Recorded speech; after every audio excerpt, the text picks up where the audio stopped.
yıldız diktik biz gökyüzünü, korkusunu çoktan aştık kalleş ölümü.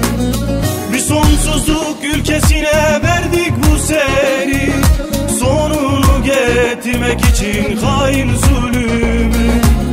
Bir sonsuzluk ülkesine verdik bu seri, sonunu getirmek için hain zulümü.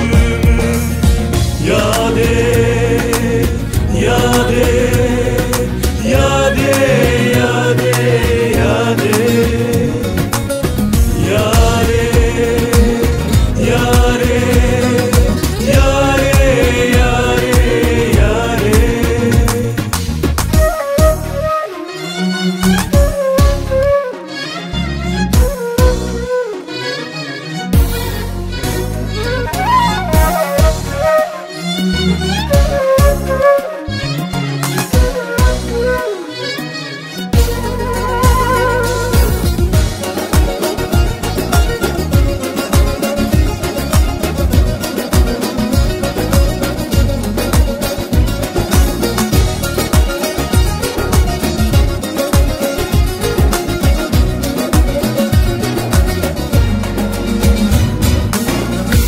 Olduk, şimşek olduk biz bu dağlara, yağmur olduk, selle döndük düz ovalara.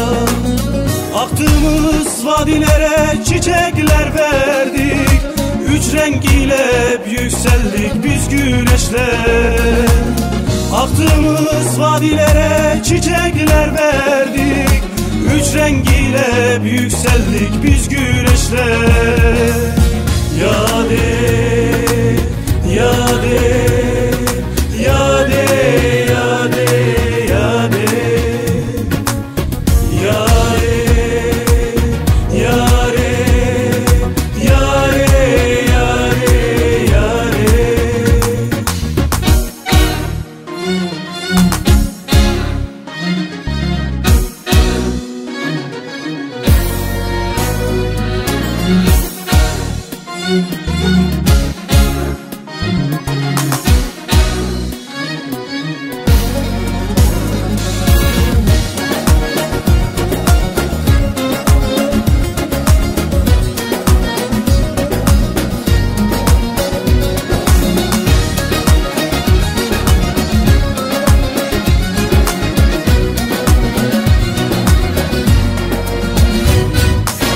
Hasret kokar toprağından sevda fışkırır, bizi ondan onu bizden ölüm ayırır.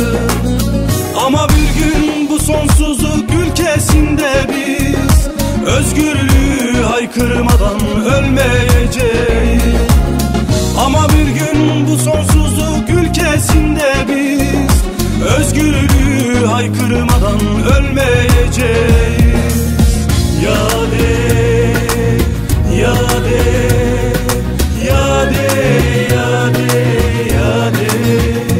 Biz kana akıtılan ülkenin kimliksiz halkı olarak yasaklanan ırkın, dilin çocuklarıyız.